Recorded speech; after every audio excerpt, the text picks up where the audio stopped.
बच्चों इस क्वेश्चन में दिया है एक सर्किट है, इट्स एन एसी सर्किट जिसमें एक इंडक्टर है एंड एक रजिस्टर है।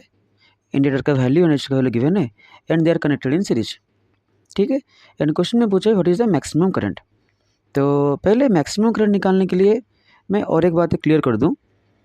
हमको पता है एलसीआर सर्किट में एक्चुअली जब मैक्सिमम करंट का वर्ड आता है ना, तो मोस्ट ऑफ द स्टूडेंट्स, बहुत स्टूडेंट्स वो क्या करते हैं ना, उनको लगता है मैक्सिमम करंट हमको मिलता है रेजोनेंस में, जो कि सही है। लेकिन इन दिस क्वेश्चन वो रेजोनेंस वाला केस नहीं दिया गया है, तो थोड़ा ध्यान से करना, क्योंकि यहाँ पे कुछ बच्चे क्या करते हैं, मैक्सिमम करंट निकालने के लिए सिर्फ वो इम्पेडेंस वाला, वो जो रेजोनेंस वाला कंडीशन अप्लाई कर लेते हैं।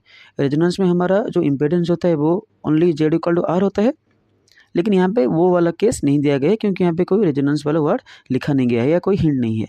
तो यहाँ पे मैक्सिमम करंट का मतलब है सिंपली वो आई नॉट पूछा है। So now let's solve the question.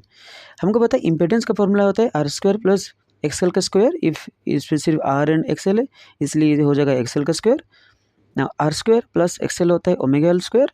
मैंने स्टार्टिंग में बिल्कुल भी कोई वैल्यू पुट नहीं किया, क्योंकि मुझे पता लास्ट में वो आ जाएगा।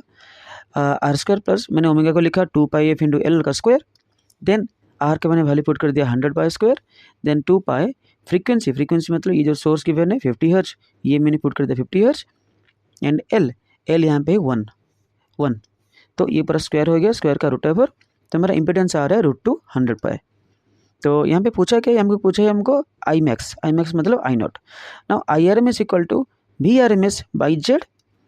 आई R M S equal to V R M S का वैल्यू 100 पाई बाई जेड का वैल्यू √2 100 पाई, जो हमको मिला अभी। आई आर एम एस का वैल्यू हमको पता है आई नॉट बाई √2।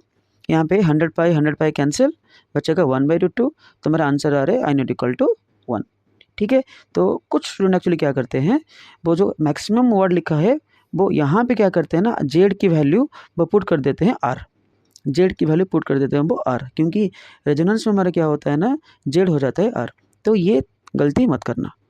ठीक है, अगर ये क्वेश्चन रिलेटेड कुछ भी डाउट है, कुछ भी कॉन्सेप्चुअल डाउट है या मैथमेटिकल, तो ये थोड़ा इजी है, फिर भी अगर कुछ भी कॉन्सेप्चुअल डाउट है मुझे प्लीज़ कमेंट में बताओ।